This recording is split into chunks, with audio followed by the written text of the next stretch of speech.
guys, welcome back to a new episode of Westerospective, where we bring you Game of Thrones, the old seasons, and the new. I'm Geoff. I'm Ron.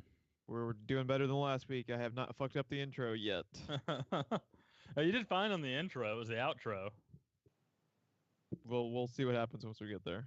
No promises. We're starting recording this much later than we usually do, and we have this and a vodcast to record for news, so delirium and shenanigrams are just going to be the theme of the day. But let's get going, Ron. Let's get going, because Geoff needs to go to sleep at some point today.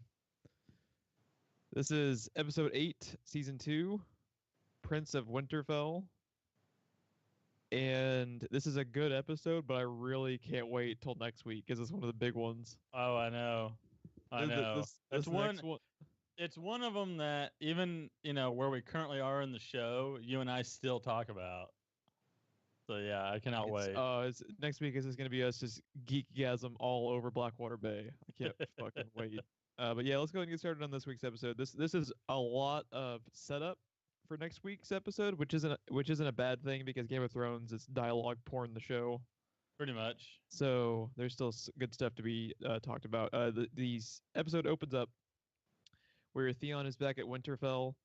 And his sister, I believe her name is Yara, if I'm pronouncing it right. She arrives, basically shitting on him the whole way through. This is where she has all of her jokes, like, "Oh, really? Who put up the better fight, the cripple or the 6-year-old?" Yes. So, fucking love her. Now, okay, I believe she says, "or the 6-year-old." Now, she doesn't know exactly how old Rickon is, but if he is roughly that age, that means when the Rickoning happens, and that whole thing in season 6 happens, he's, what, 7 at the latest? Why is there a 30-year-old actor failing to serpentine his ass across that battlefield and not a kid? Like, I'm still just mesmerized they allowed that to happen. Like, this show is so good that is such a colossal fuck up to me. It's just insane to me. Yeah, the show is so good that even the slightest error is just glaring. I don't know, but I guess that always kind of bothered me too.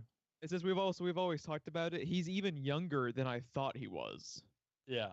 So yeah, I just wanted to point that out because they give you a little bit of timeline info. But yeah, this is We have to talk about the actors who did a good job knowing their roles going in. I actually think the Yara actress has done a really good job, because from the get-go with her first introduction to this episode in particular, she seemed to really know what she wanted to do with it. So yeah, I thought that was kind of neat going back and revisiting. Did you have anything else with this section? No, just I fucking love her. That's all I really had to say. Basically, it's all outside of like Tyrion and Bronn and Jorah. I think basically, especially at like this stage in the show, all the best characters are the female characters, like when you think about it, because at this stage Snow hasn't really developed. No, he's still working on it. Varys is just now in this episode getting to have more of a presence in the show. At this stage, he's just kind of there every now and then. And then I noticed this episode too, Bronn hasn't been in the show a lot this season. Did you know? No, he hasn't. I was going to say, I was happy to see Bronn later on in the episode. It's like one of those things where it's like when you go back to these That's another actor that knew where that character was going to go. Hell yeah. Signed on. Rome Flynn is the shit. Yeah. All right. The next scene we'll go to is back following Ygritte, as she has captured Snow and she's taking him to, this is actually where we get introduced to the Lord of Bones, kind of like not the leader, because we know Mance is the leader, but he's kind of like one of the lieutenants kind of the wildlings. And this is where she first basically keeps his ass alive single-handedly, because they easily would have torn him to shreds at this scene if she wasn't there. Yeah, in fact, they tried. Yep, and she even tells him, like, now we're even, because he could have killed her, she could have walked away and let him die, so now they're back to square one, basically. Yes. He talks to a little bit to Corrin Halfhand, the non-red shirt who was a part of his group, because the rest of them are fucking dead. They didn't even get an on-screen death. He's just like, no, they were red shirts, they're fucking dead. Yeah. One of the more important parts for Snow's development later, I think, is this conversation here. Yep. Not too much else to talk about there yet. We'll be coming back to the Snow and Half-Fan storyline a little bit later. From there, we go to Talisa and Rob. They're continuing to develop their relationship. Basically, this is the conversation where he talks to her about how he's sworn to the phrase because the bridge. And she makes fun of him. It's an important bridge. Yeah. I really like. I didn't notice the first time watching it through. I really really like the actress who they picked for her. I think she's very likable, even though she doesn't have a lot of screen time. I didn't appreciate her as much as I probably should have first time I watched it. Yeah, she's very good when you go back. She's very endearing from the get-go, I think. Yeah. Yeah. She has a line later that I laughed pretty hard at. But yeah, we will get to that one. Yeah. So this is the scene. He goes back to the camp, Rob does, and this is when he finds out that Kat has let Jaime out, and he kind of goes apeshit on Mama Stark because she is turned into the biggest fucking hypocrite. Can't blame him. Because the Karstark dude, who she yelled at in front of everyone for not being a selfish prick, and then she goes and does this like she's being the biggest hypocrite out of them all, to where the Karstark dude is totally fucking right in the scene, not her. Yeah. But it leads us to one of our favorite plot lines. Yeah, all the Jaime Brienne stuff. Yes. Dude, I swear to God, George R.R. Martin, maybe his strongest ability writing the story. First of all, obviously it is the characters, but always knowing exactly which characters to match up at certain times. Yeah. Like now obviously some of this has been remapped for a TV show, so some of the TV show pairings might be, due to Benioff and Weiss primarily, and Brian Cogman and their other writers, but just in the general sense. The fact that they still work, even if Benioff and Weiss changed it, the fact that it still works is due to George R.R. Martin. Yeah, it's just because, they each have, that, and that's kind of like a cool, this episode is kind of the first pairing for Brienne and for Jaime, who work as basically kind of polar opposites who kind of grow to become attached to each other. And then towards the end of the episode, this is the beginning of kind of like the Varys and Tyrion bromance. Yeah. That we'll get to in a little bit later, but they match up together because they are very similar. Mm-hmm. So it's just genius the way that some of the characters end up getting paired up to me. And it's interesting not only how certain characters fit together, like you said, the Tyrion and Varys one, it makes sense because they are similar, and also the way that their own personalities are turned, that allows them to have the bromance. Whereas you have Brienne and Jaime that are the living epitome of opposite. They are like the yin and yang of Game of Thrones, because he is the Kingslayer. He is the Kingslayer, and then she is the most honor-bound person on the planet. Literally, almost. Yeah. He just last episode, he talked about how no matter what you do, one oath is contradicting another oath, and then here she is trying to keep all of them. So pairing them is fucking genius, and the way it develops both characters later, because she has a profound impact on him, and he has a very profound impact on her. And like you said, it's just fucking genius, the way it all fits. Yeah, they go from being complete yin-yang opposites to star-crossed lovers almost, because they never outright commit to it being romantic, but you get the inclination that it could be, but they're just on two opposite sides of the war. It's a very beautiful story. It's like, that's like the 20th subplot of like the season when that happens later on, and that subplot within Game of Thrones is so good, in most cases it would be its own movie. That's how good it is. That's how fucking deep and contextualized it all is. This is insane. That's why we have this fucking show, is because like the 30th best plot line is something worth talking about. It's astounding. Like this level of depth to a genre show might not ever happen again.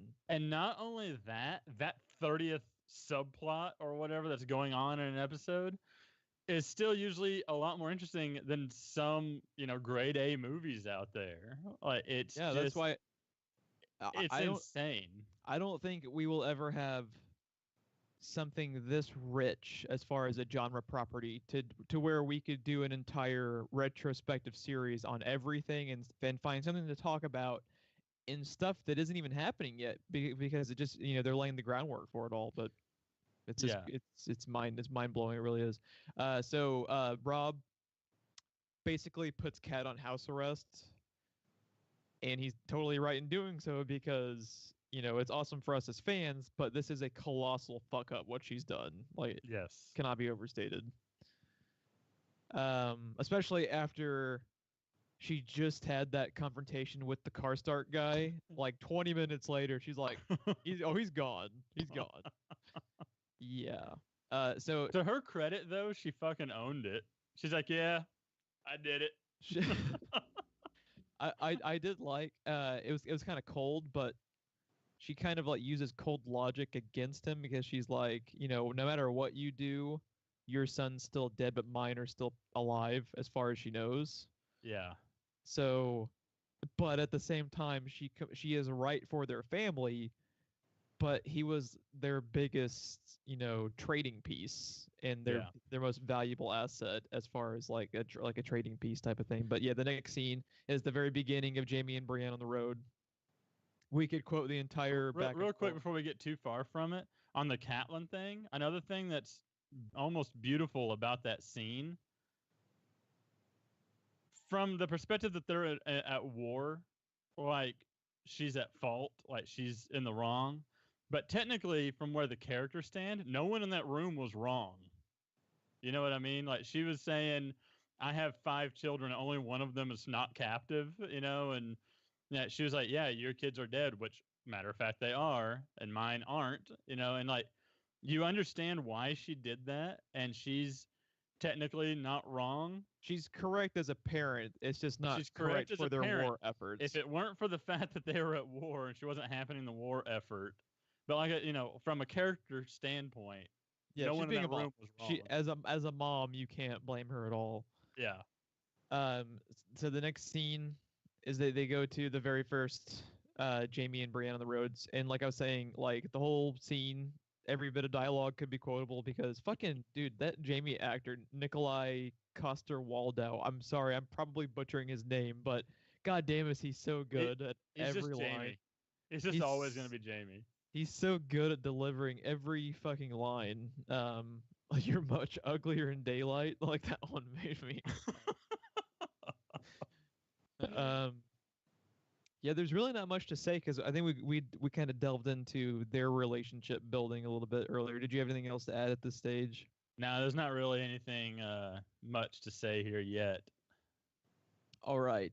From there we go to Tywin and Arya, where Tywin has basically he's in kind of another council meeting type thing with, is that Kevin?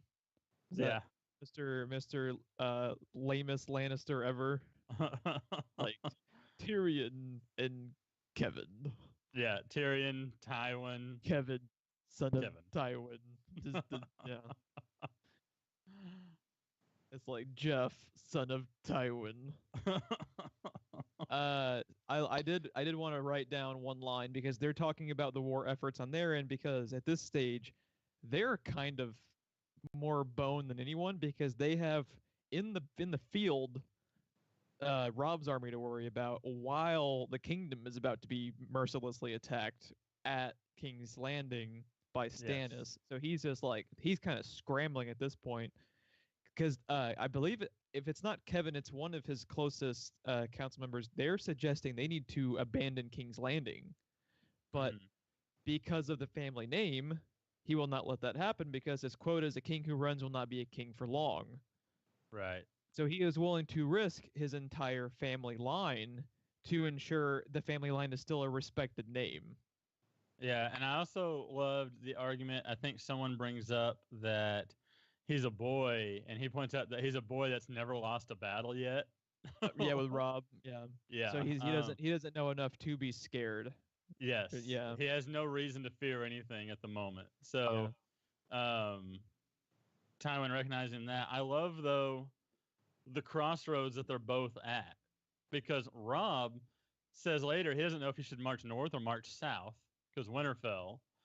And then Tywin is torn between King's Landing and the battlefront with Robb. They've both, by leaving and going to war, have, someone else attacking on their doorstep at home because they're not there.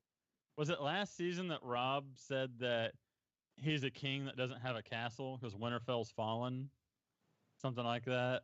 I can't remember. It's something to that effect, more or less. So, like, it's interesting. They're both fighting each other, but because they're both fighting each other, neither one of them really know what they should do, and they're both, like you said, kind of boned. Yeah. Let's see. Tywin is officially, he's not set. I don't believe he's stated where he's going, but Arya does see him leaving. So she's trying to use this as her chance to basically have Jaqen kill Tywin. She goes after basically everyone outside. She goes after the soldier dudes trying to find him, and they're just threatening to rape her because everyone other than Jaqen is a fucking psychopath at Harrenhal.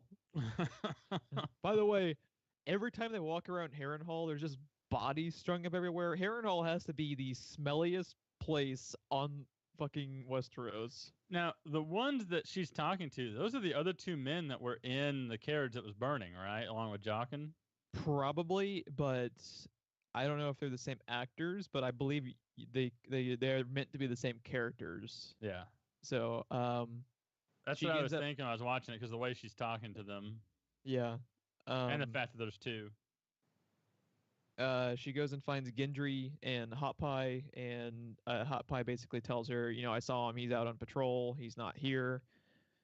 So she's kind of, at this stage, missed out on the opportunity for the Tywin assassination because he's leaving. He doesn't say at this stage, because they use it as a reveal later, that he's gone and matched up with the Tyrells to save King's Landing, but that's where he's going.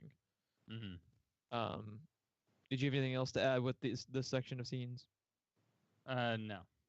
Okay, from there we go back to Ygritte and Snow with Halfhand. This is when Halfhand starts kind of talking about his plan. He doesn't come out and say what he's going to do, is that he's going to sacrifice himself, but his line is, basically 1 crow behind enemy lines is more important than 1,000 against.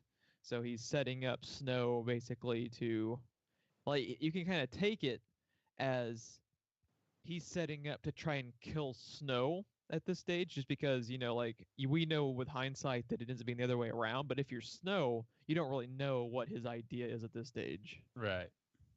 But yeah, we knowing what we know later, that so it was he doesn't end up killing him yet. I think he ends up killing him like maybe the last episode of the season, because isn't Blackwater Bay all next episode? It's just Blackwater Bay, or do they? If not, it's just about.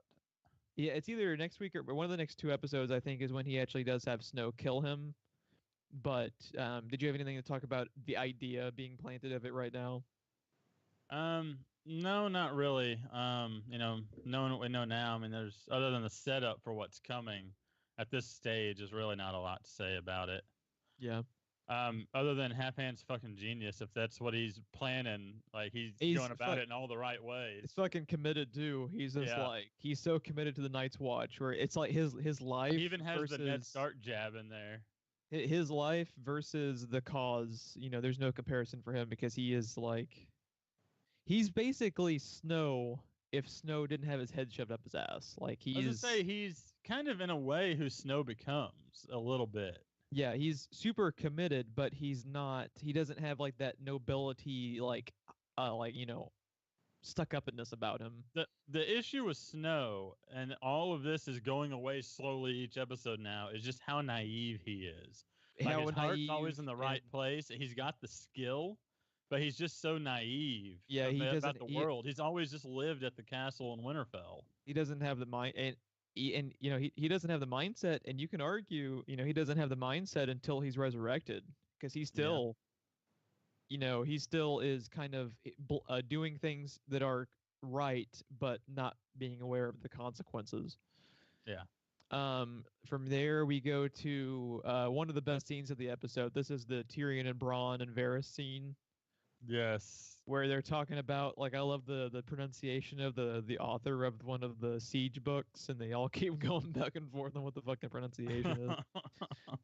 One of the quotes I wrote down was Braun. It's like, I'd swap all of your books for a few good archers. We can throw the books at them. I this is probably one of my favorite bits. It's like one of my favorite aspects of the show in later seasons is Varys and Tyrion together, just because I can watch those guys just have a conversation and listen to them all day long. I love the fact of, think about everything that's going on with King's Landing right now, and they're arguing about if Bronn should wear the gold cloak or not, and where he should be cleaning his fingernails. And I fucking adore the exchange where it was Varys comes in and he's like, "Did you happen to know that thievery has gone down dramatically?" He's like, "Well, how did you manage that?" He's like, "Well, me and the lads rounded up all the known thieves. It's just the unknown thieves we need to worry about now." And Bronn shows a lot of kind of like street smarts that Varys and Tyrion don't know, being more book smart oriented. Yeah. I mean, because he talks about how there's a reason he has gone and straight up had all the thieves killed, because if they do get into the situation that he talks about, where the city's under siege for like months at a time, that the thieves will run rampant, and the person who steals the most food will be the richest man in town, not who has the most gold. He's right. They all play off of each other very well. Yeah. Let's see. Did you have anything else to add with that section? I could do a whole podcast on that section. Yeah. Like, most of the dialogue speaks for itself, so we leave it to speak for itself. Yeah. Imagine that Tyrion, Bronn, and Varys had good dialogue. That's never happened before. Never happens. Now, the next scene is very important for the landscape of the show. This is back with Sam, Grin, and Ed, and they find the dragon glass underneath one of the markers from, it looks like, from the children, right? That's kind of what I gathered. So. And they find the whole thing of dragon glass that ends up not really helping them out that much, because don't they lose all of it in that hard home fight? Yeah, I believe so. I believe they lose most of it. Sam saves Sam one.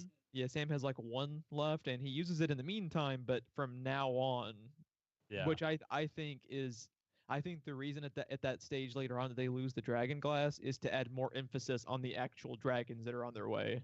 Yeah. Because they're like the only thing now they have, Yeah. They're the big guns and the artillery. I cannot fucking wait. I cannot fucking wait to have those dragons there. Like, just give me that. Because you know what's going to fucking happen, right? The last minute of this next season is going to be the dragons, like, careening towards an army of White Walkers, and they're going to fade to black. And we're going to have to wait, like, 9 months to actually watch the fucking dragons. At that point, I'll feel like Butters. It's like, when are the dragons going to show up? I just want the dragons so bad. I want the dragons. I want dragons to be zombies. In this scene, just to show you that every time you watch it, you pick up on something different. I'm not sure that I ever knew that Ned Stark's sword was Valyrian steel. Oh yeah, that's because you know it's Valyrian because of what Tywin does to it. Because you remember Tywin, the swords that he reforges it. He reforges the gigantic Ned Stark Valyrian steel into Jaime's and Joffrey's. Yeah, and then Jaime gives his to Brienne. So actually, Brienne's Oathkeeper is the name of her sword. So she's actually running around now with a Valyrian steel, based off of Ned's. Okay. So yeah, I just forgotten. There's so much shit to keep up with. Well, you could have we could do an entire podcast off the fucking like chronology, timeline, and tracking the fucking swords.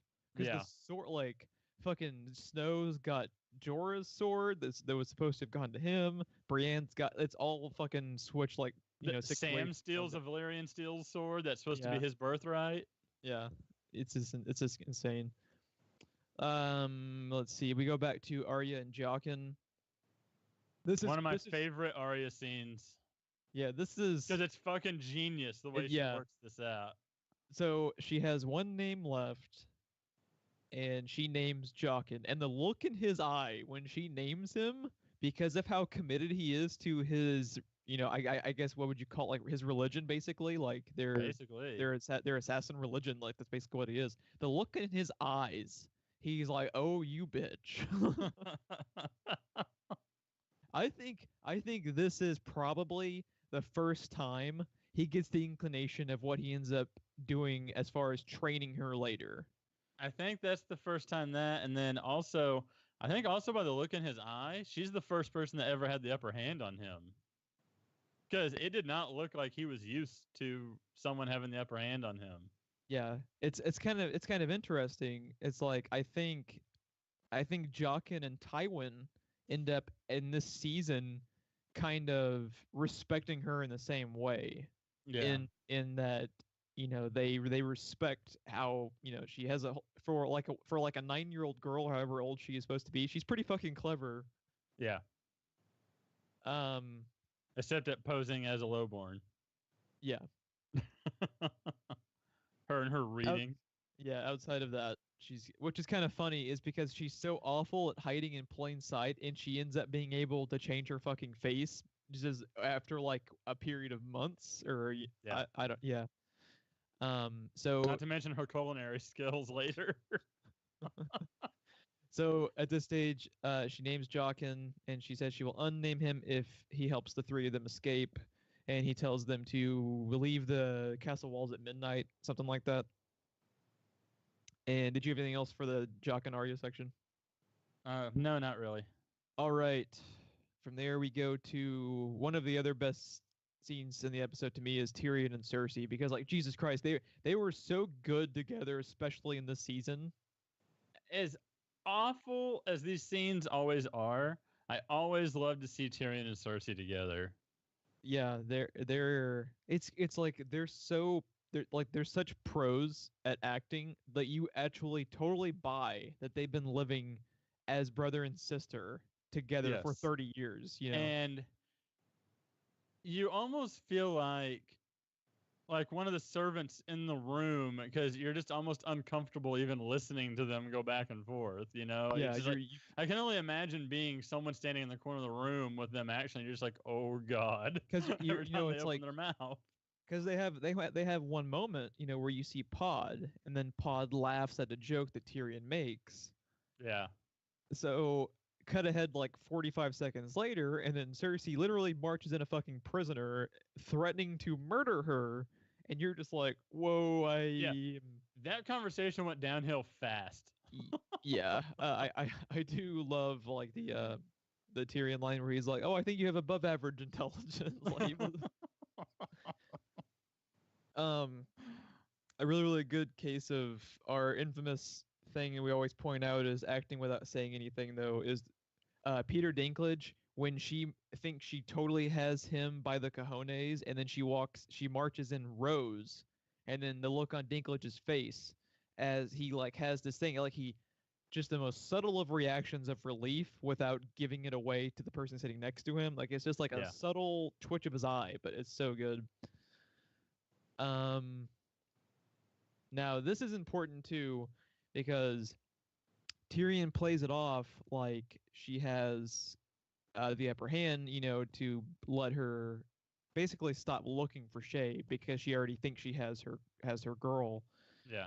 But this is the line that ends up becoming so paramount later because he turns to her, he says that I believe she ends up when the whole Joffrey thing goes down later and she tries to frame him. This line he says, your joy will turn to ashes in your mouth. Mm-hmm. I believe that ends up tying in later when what she talks about basically saying is, oh, Tyrion orchestrated the Joffrey thing. Yeah. So. Yeah, that's why she kind of ends up blaming him for it later. He basically just kind of boxes himself in with that line. Yeah. Let's see. We go to Tyrion and Shay, right? Yeah, they go to Tyrion and Shay, where you start to see, God, these scenes break my heart so much, man. It's just like, Tyrion, I feel for you, man. I feel for you so bad because I almost feel like when she says "you're mine," it's almost a double meaning. Double entendre. Yeah. Like you just don't know it yet. She has him wrapped around her fingers so bad, and he's poor Tyrion. Yeah, yeah. That's all we can really say. Pretty much. The next scene we go to is Rob and Roose Bolton together. They're basically still kind of trying to figure Fucking out. Roose Bolton. Every time I see that ugly fucker's face, I'm just like, oh, I want to punch him in the face. I fucking hate Roose Bolton so bad. Oh my god. They have another Ramsey name drop. I do like the touch though. How they let you kind of in on his character because most everyone in Rob's company is fairly honor bound, and I like the word I was going to say is polite, but they're not the type of people who would just outwardly call their son a bastard the way he does. Yeah. They give you subtle inclinations that he is not a good dude because he usually doesn't say, my boy or my son. He just straight up says, he doesn't even name him most of the time. He just says my bastard. Yeah. So I that just was, say it just refers to him as my bastard. and that was very cleverly done because they kind of, they give you a little bit to where your first viewing it's going to go over your head, but when you rewatch it, you kind of pick up on the inclinations of how dark he really is. And this is when Talisa comes in and has the whole backstory of when she wanted to leave. I forget which city it says, but they have the whole story with her and her brother being resuscitated after he almost drowned. Volantis? So, yeah. If it wasn't Volantis, it was one of like the nearby places. But this is where I think they did a good job making her endearing. Like she's very good during her monologue of talking about that whole scene.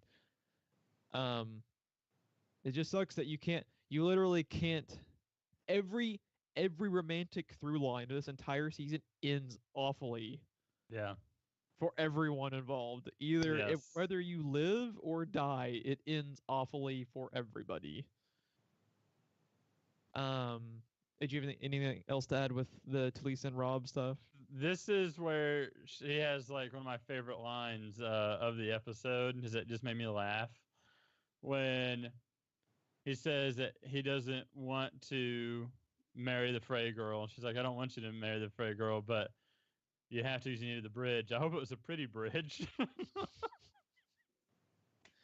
Yeah, I agree with you. I think the first time watching it through, you don't really appreciate her character because like the interesting thing about like Game of Thrones, like your first time watching it, when you don't fully know what you're in for, and you see them with all of the teasing as far as like the dragons and the White Walkers. So like your first time watching the show, you're like, man, this is all really cool, but you go full butters. It's like, when do we see the dragons? Right. But when you rewatch the show and you appreciate all like the finer details, and you have hindsight showing like, because there were like the relationships between the characters, like the romantic relationships, usually are not the part that like you or I would cling on to in a show like this. But knowing how tragic most of their ending points are, it makes you appreciate the time that is devoted to developing their relationships because that's what makes all of the deaths so devastating. Basically, to sum up what you just said, is this show is why I have trust issues. That and it's very, very, it's like the opposite of Beth on Walking Dead. Everyone is fully fleshed out, and usually they are killed for a reason, and usually you care when it happens. But back to what you said about her being endearing and stuff, I always found that line almost just charming. That I hope it was a pretty bridge, because that whole thing you needed to because you needed the bridge. I hope it was a pretty bridge. Those two lines basically sum up her entire character. Yep. So I really love that line. I laugh so hard at that every time. All right. Next up is the Arya, Gendry, and Hot Pie escape, and I did have a funny thought when I was watching it. But you know, the two guys that are the guards who get royally fucked up with that they actually show, and like the one guy who's suspended on the wall, and the last guy looks like he had fucking acid poured on him, and you're just like, Jesus Christ. Those two would be the Ron and Geoff of Westeros. I was gonna say, I had the same thought. I couldn't decide which one of us was which, but yeah. Yep. Just pointing that out there. Yeah. Those were probably some of the guards that were prisoners, and they thought, "Oh, I made it, I survived," and then Jockin happened. Yep. They're just out there. They are like the equivalent of the stormtroopers that get blown up on the Death Star. Like they were just doing their fucking job, and they were in the wrong place, the wrong fucking time. I was just the janitor. Yeah. Absolutely. I always thought, real quick, just on a side thing, real fast. You know the stormtrooper that hits his head in episode 4, and they added the sound effect to it because it was so legendary. That's me as a stormtrooper. I would agree. Hey, fuck you. Okay, the next scene they go to is a cool one because they give you a lot more backstory on Stannis and Davos. Yes. This is very important too because it gives you a little bit more context as to why Stannis is so pissed off.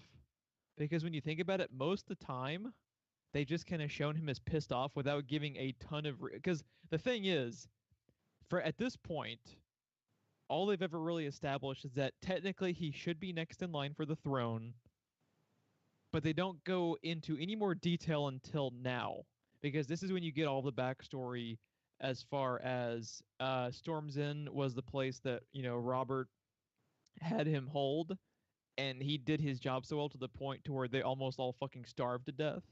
Yeah. And after that, he gives Storm's Inn to Renly, who never did anything, and you're like, I can kind of see Stannis' point, Yeah. At this point, they haven't gone full asshole with Stannis. You don't know exactly what he's capable of just yet. But yeah, I really love this scene because despite all of Stannis's faults later, he was always a character I kind of liked, not because he's like a good guy, but just because it's a hell of a character to create, man. Like Stannis is a very complex individual. And then I fucking love Davos. And you know that these two are basically never seen not together. Like they're pretty much always walking around together, and you don't know why until Stannis tells his story, and then you hear where Davos comes in, and basically the way Stannis sees it, Davos was his savior, more or less. And they talk about how like it shines a lot of light on Davos's character too. Like I really like the detail where they talk about how they always made fun of him by calling him the Onion Knight, and he was just like, well, fuck it, I'll just make it my family sigil. He's like the ultimate like troll. Like everyone else is so Dude, dead set. He's an onion, bro. Yeah. Everyone else is so dead set on like, because like he makes the point of talking about how his son wants him to change the sigil, and he's just like, it means like what everyone else is so fixated on doesn't interest Davos in the least. Yeah. Which is being of lower birth, like his perspectives are not aligned at all with the Highborns. I really like the line that he has that like no one wants to break bread with a crab fisherman's son or whatever. A crabber's son. A crabber's son because their hands stink. Yeah. Yeah, and then he turns the line back on him when he tells him, you're gonna be my hand, and then he's just like, I'd be willing to bet you'll be the first crabber son to wear the badge. Yeah. Yeah. See, and at that point, to use your term, Stannis is almost endearing when he says that. And then Jesus Christ later. And then it ends up being the worst episode of Maury you have ever seen. Seriously though, fucking love Davos. I love Davos. Davos so much. I think my all-time favorite Davos moment is when he's with Snow's body, and he's talking to the Night's Watch dudes through the door. I fucking adore that scene so much. I love that scene. I also love when he asks for a sword. Like, oh, so good. So good. My favorite line of the episode, though, is in the next scene we're about to talk about. All right. I think well, there's a couple of different ones because there's like 3 or 4 fucking quotes that I wrote down. I don't know which one you're going to say, but Now we Since go you back. actually wrote it down, I'll just tell you when you get to it, because I guarantee you wrote it down. Okay, we go back to Tyrion and Varys. They're walking with Joffrey, and I fucking love how Dinklage and I'm blanking on his name, but the Varys actor are so good at being the viewer. They're just like, oh Jesus Christ. Right. Like they're thinking that, but they don't portray that to Joffrey exactly. It's very subtle the way that they And act. anytime they exchange glances, you know exactly what they're saying to each other. And I also really like the subtle little subplot of it seems like Tyrion really wants Joffrey to get just fucking murdered to death, like so bad in this battle. He wants that to happen so bad just for all of his problems to go away. Because Joffrey has A, started the war, Yes. B, made it 10 times worse by the way he's been treating his townspeople in King's Landing. Yes. Yeah. Yeah, their problems would be much simpler without Joffrey. So there's like that twinge of like he does not give a shit if his nephew dies because his nephew is such a colossal shit. Yeah. So he starts talking about on that same subject, you need to be out here, your men will fight harder if they see their king in front of them and blah blah blah blah blah. And then, Joffrey pulls this whole bullshit of like pulling a sword as if he actually knows how to use it, and he's just like, I'll give him a red smile or whatever. Yeah. And then he walks away. And then fucking Tyrion is imagine Stannis' terror. That was my favorite line. God, Dinklage Because crushes it's this. not just what he says, but his expression when he says it and the And- way he says Yeah, it. it is fucking And the gold. fact that, if you know anything about Stannis at all, Yeah. just like, So imagine Stannis' terror. So this is like the first, like you saw them talk a little bit earlier, but this is like really where their bromance kind of starts to develop because they even have like a conversation. It really reflects in what was it? There's the most recent season, right? When Khaleesi left him in charge. Yeah, It's almost mirror. yeah. Their whole conversation could be quoted. I did have a few that I wrote down. Of course. The Lord of Light wants his enemies burnt. The drowned god wants them drowned. Why are all the gods such vicious cunts? And then they actually go in to talk about like a lot of foreshadowing for the season we're going into now is Varys brings up the fact that, Khaleesi has dragons and, Tyrion is just kind of like, those stories are bullshit. Yeah. But when he says, like Varys starts talking about like as soon as she gets here, because Varys knows that it's true, he says there will be nowhere to hide. And that is exactly where we're at right now because they're coming and Except Tyrion's on that ship with her. Yeah. With Varys, he's probably leaving with them because I don't think he had because he brought Varys with him, right? He didn't leave Varys behind. I think he I believe so. Yeah, or if they didn't show it, that was kind of like be led to believe. But they have to have a cavalry arrive to survive Stannis' army. Yeah. They have Khaleesi's army with motherfucking dragons coming. What the fuck do you do? Like, because like King's Landing ain't no Harrenhal, and Harrenhal couldn't withstand like one dragon. Yeah. Yeah. It's just gonna be insane. Like I just want the dragons. I just want the dragons. Full butters mode. Full butters mode. Okay, let's see. The second to last scene we go to is Khaleesi and Jorah, where Khaleesi's talking about how she wants to get her kids back. Jorah is telling her because all Jorah cares about is getting her to safety. He wants her to leave Dragons Be Damned because he wants her safe. But she tells him it's like I'll never have kids. These are my children. Yeah. So he decides to go along with her to the House of the Undying, I think is the name of the. I believe so. Yeah. Did you have anything to add with the Khaleesi and Jorah scene? Only that it's interesting going back because we've been through so many seasons now. The dynamic is completely different between her and Jorah, and I didn't really remember it being so different from what it is now. And you kind of see the beginnings of how close they are up until she finds out about what he had done in season 1.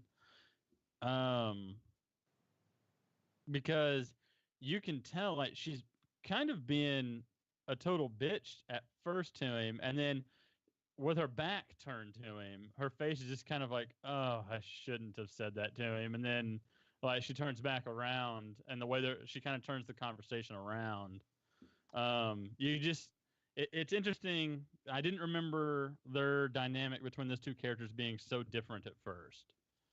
And this scene is kind of the beginning of what we have later. It's kind of cool too because when you think about it, her storyline actually works as a parallel to Kat's. Yeah, she's sacrificing. Technically, we know in the long run, dragons will be super useful in combat. But if she's fucking dead, there is no war to fight. So right. she's sacrificing what is a better war strategy to be a better mom. So yeah. To Charmander, but a mom nonetheless. And then the last scene of the episode goes back to Winterfell. Theon in like one of the like scenes that made me cringe more than any that has ever been on the show is when he pulls out to his lieutenant dude, the Iron Islands soldier guy, a bag of gold, and he tells him to take it to the farmer's father to pay him for his troubles. Yeah. And you are just like, I've never wanted to slap the shit out of Theon more than. Yeah. That is almost as bad as the fact that he killed the kids to begin with. That he does not care. That he cares it's that salt little. in the wound is what it Yeah. is. Yeah. And I think I don't think I fully understood that the first time I ever watched that scene. I forgot the scene took place. That's part every time that I've seen it after that, I'm just like, you little dickless shit. It's so crazy. It took me aback. Like I was just kind of stunned by it because I had forgotten that scene took place. But total scumbag. And then the lieutenant tells him that shows you just how fucking naive Theon is, and he doesn't even know what his own men are doing, and he has no control over them. The lieutenant tells him, "Oh no, their problems are done. They're fucking dead. Yeah, we killed the whole family." Theon doesn't know what he's doing. He doesn't know who he's trying to control, and he's really it's just everything that he could have done wrong in this situation. He did it all wrong. Yeah, which is so fucking crazy. And you like love to hate Benioff and Weiss so much because the fact that we can, for whatever seasons later, kind of get back to where you can kind of root for Theon again is a stroke of genius. Like you have to just think about like the dude had 2 little boys killed, strung up and burned, and their corpses strung up in the middle of town that he grew up in. And 4 seasons later, the character has been broken down and reformed so much you kind of root for it. Like when he pushes that bitch off the ledge, you were like, fuck yes, go Theon. Like hey, fuck yes and fuck you, sound guy. yeah, yeah. And then this is when it's established that. So we need to make a correction too. I was thinking before this stage, Osha had hidden the kids in Winterfell already. This is when she does it. Is when the farmer's boy thing happens. She at this stage is when she hides them in Winterfell. I was thinking she'd already done it before, but this is when it happened, and then it shows that Luwin knows they're there too. And that Bran is still the worst chosen one ever, because in the long list of people that got killed because of Bran, we forgot to add the 2 boys. So yep. And that's all I got. Was there anything else you wanted to talk about? Nope. Other than it's just fucking genius the way you said last week that she just hides them in plain sight like that, more or less.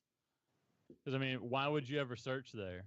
Yeah, and it's another thing that just shows how clueless Theon is. Is like they are 20 feet away from him the entire time. Yeah, they're literally on the other side of that courtyard, trying to send a bag of gold to the farmer for his trouble, and they're just right there.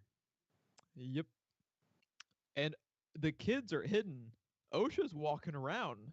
collecting food and stuff. She's being sneaky, but she's walking out, in daylight. Like, yeah, it's kind of nuts. But yeah, this has been episode 8 for season 2, The Prince of Winterfell.